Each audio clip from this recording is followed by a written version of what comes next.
Good evening, everyone. Welcome to Wednesday Night Live. I'm Tanja Kraus, and you are joining me for tonight's episode, which is raising the bar on ourselves and our horses. So I'm going to give it a couple of minutes this week. I haven't done this for a while. I normally launch straight into it, but I think my Wi-Fi might be playing up or something's happening. So I'm just going to wait until a couple of you can okay, now I can see people starting to log in. So welcome. I think there was a delay there in the in Facebook organizing itself. I logged off once and came back on again. So hopefully everyone is able to see it now and all that sort of stuff. So welcome. It is Wednesday Night Live. I'm Tanja Kraus from Tanja Kraus Horsemanship. And tonight we're talking about raising the bar on ourselves and raising the bar on our horses. This one's an interesting one. It kind of came, it's more of a story. I am going to share a few pointers and things like that, but it's nothing I haven't said before. So tonight's Wednesday Night Live is more about probably how I arrived at this thought process and my personal experience with it. And it basically came from yesterday and today. Phil and I have been out riding together. I'm riding Cooper. He's riding a young horse. And, you know, Cooper's been turned out. He hasn't really been in, I mean, he went to the colt start. He didn't get a lot of work there. And then he got a couple of days off, and then we did the 10-day clinic, and then he got turned out while I went to Bangalore, and then he's come back in again. So his fitness kind of goes up and down because he's getting turned in and out and in and out, and he gets a week off in between and all that sort of stuff.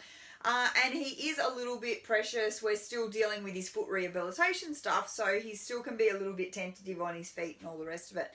Anyhow, so yesterday we're riding in the paddock, and I'm really there just to be a support horse or a lead horse for Cracker. So Phil can kind of get behind me and follow me, you know, hacking out through our big paddock and things like that, and to get some more confidence in the forward in that little horse.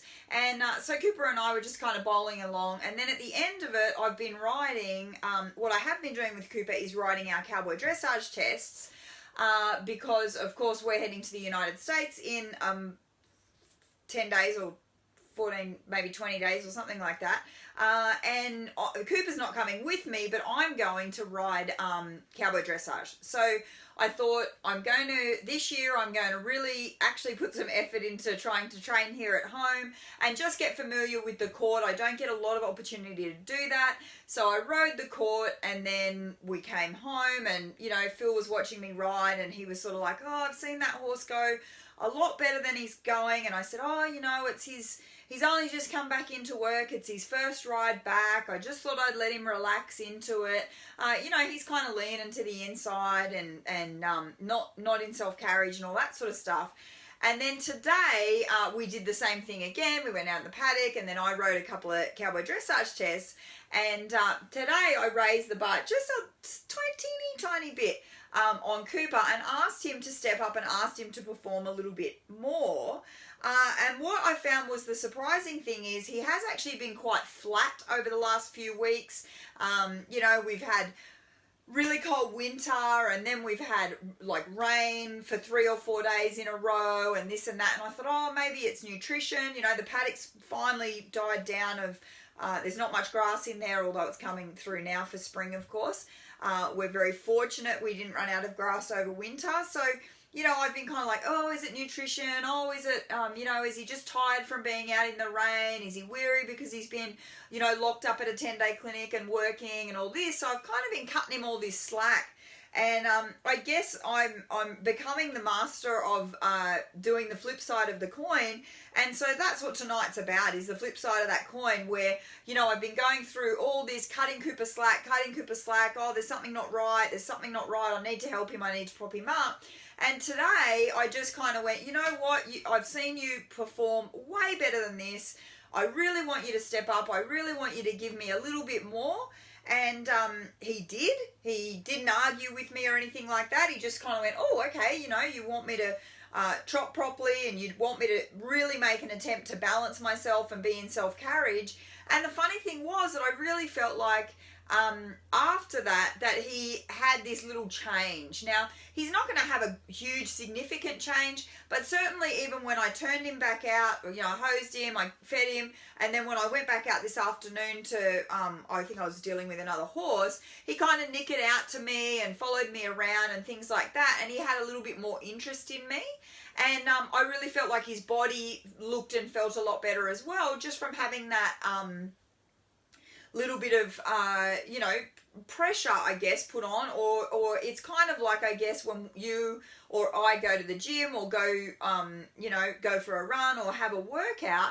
At the time, it feels kind of uncomfortable, but then afterwards, you've released all those endorphins and your heart rate's been up and you've got, you know, muscles moving and blood pumping and oxygen flowing and all that sort of stuff, and it really makes you feel a lot better.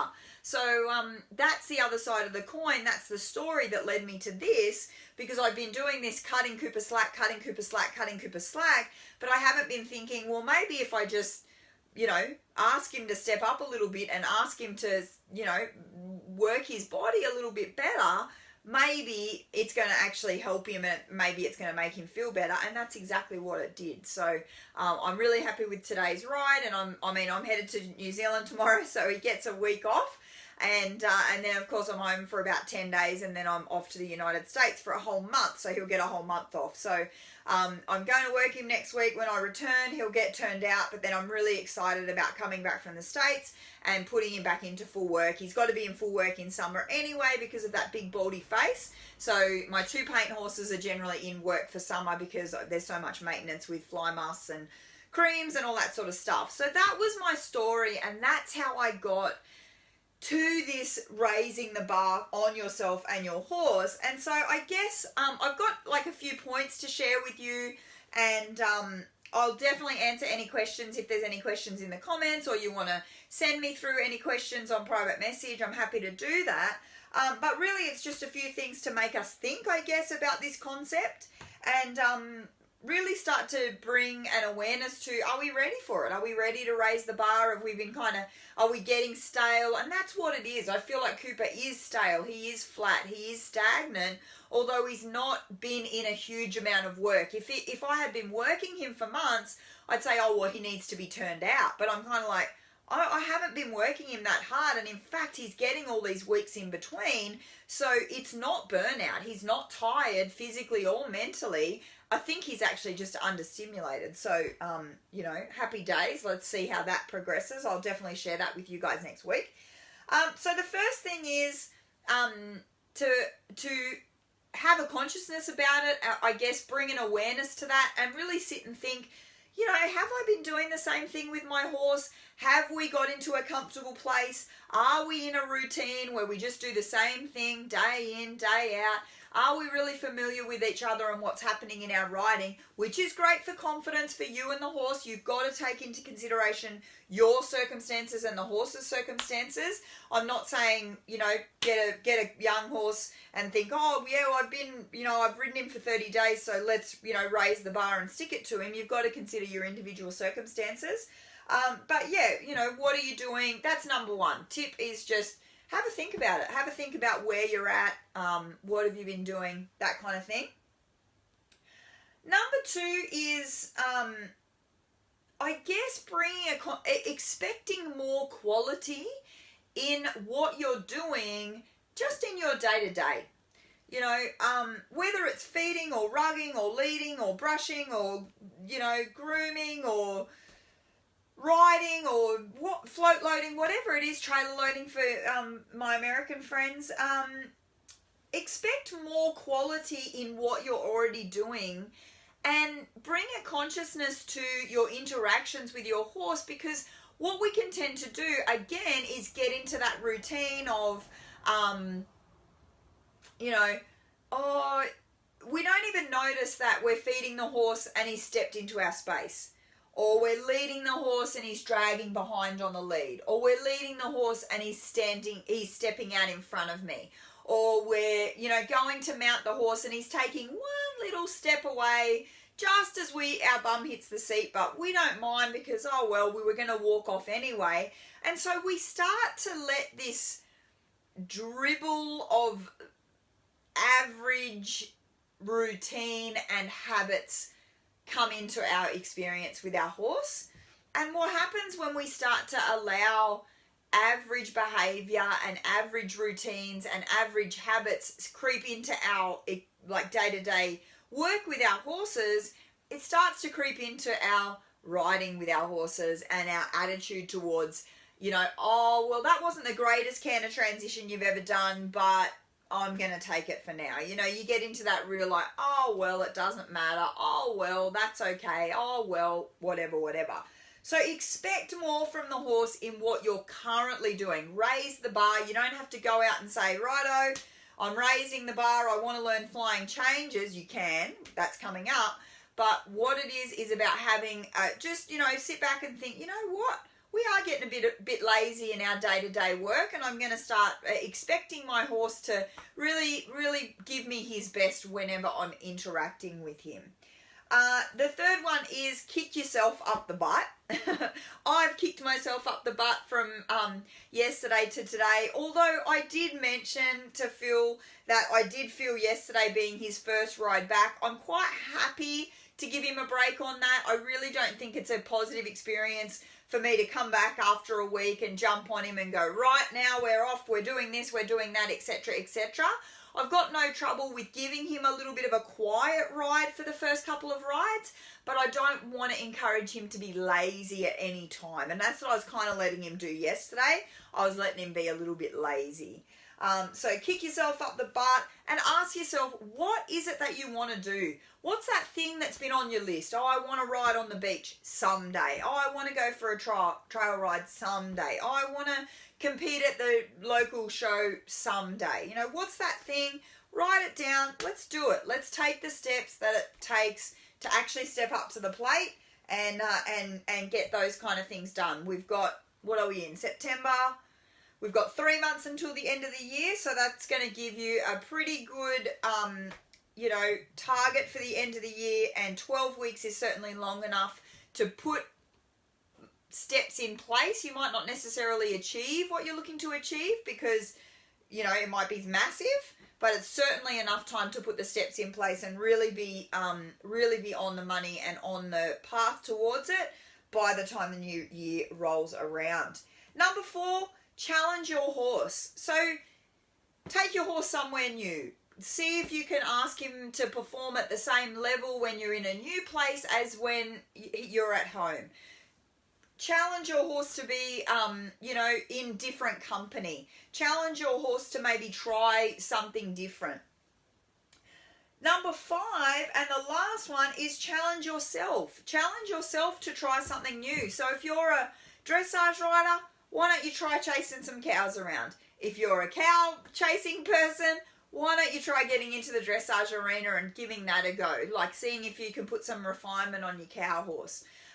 You know, there's multiple crossovers for that. They're not the only two, obviously, but you know, if you're normally a show rider, a hacky, why don't you go and try working equitation and see if you can negotiate some obstacles. If you do working equitation, I don't know, maybe try some liberty or something like that. Working equitation obviously has the 4 different avenues. So there's already cow work in there, there's already a dressage phase, and there's the style and the speed phase. So you guys have a pretty cross-training kind of a sport within your own discipline. There's a lot of cross-training going there. That's why I like working equitation so much, because there is all those phases that you have to negotiate with your horse, if you like. But there are still other elements where you can, you know, cross-train with your horse. Maybe take them out to the beach, or take them on a trail ride, or, you know, like I say, try some liberty work or something like that with them. So raising the bar on yourself and your horse, it doesn't have to be huge. It doesn't have to be some massive goal, although it can be some massive goal. Maybe you're ready to try to step up to the next level in dressage. Maybe you've been riding preliminary for 2 years and it's time to try a novice test. Maybe you've been riding novice for 2 years, or elementary, or whatever. Maybe it's walk jog, I don't know, stepping up into the canter. But maybe it's time to just challenge yourself to train those higher expectation levels at home, and see if you can nudge into that new level of competition next year, or by mid next year, or something like that. So that's it for tonight's Wednesday Night Live. It was a shorty, but I hope it's a goodie. I hope it's something that makes you think and gets those wheels turning in your head. You know, I know for me that I'm always looking for ideas and inspiration and motivation, and that's really why I keep doing these Wednesday Night Lives. I want to help you guys, so please send me topics if there's things that you specifically want to hear me talk about or cover on Wednesday Night Lives. You know, every time I say that, I get 1 or 2 little messages, and I'm sure there's probably another 10 people sitting at home thinking, oh, I won't worry about sending my topic, or oh, I won't worry about saying that, I don't want to bother her. I want your topics. I really, really, really love to receive topics, and it's interesting to me because even if I can't use them in a Wednesday Night Live, I'll write an article about it, or I'll do a writer reflections about it. Maybe some of you have caught the writer reflections that started yesterday.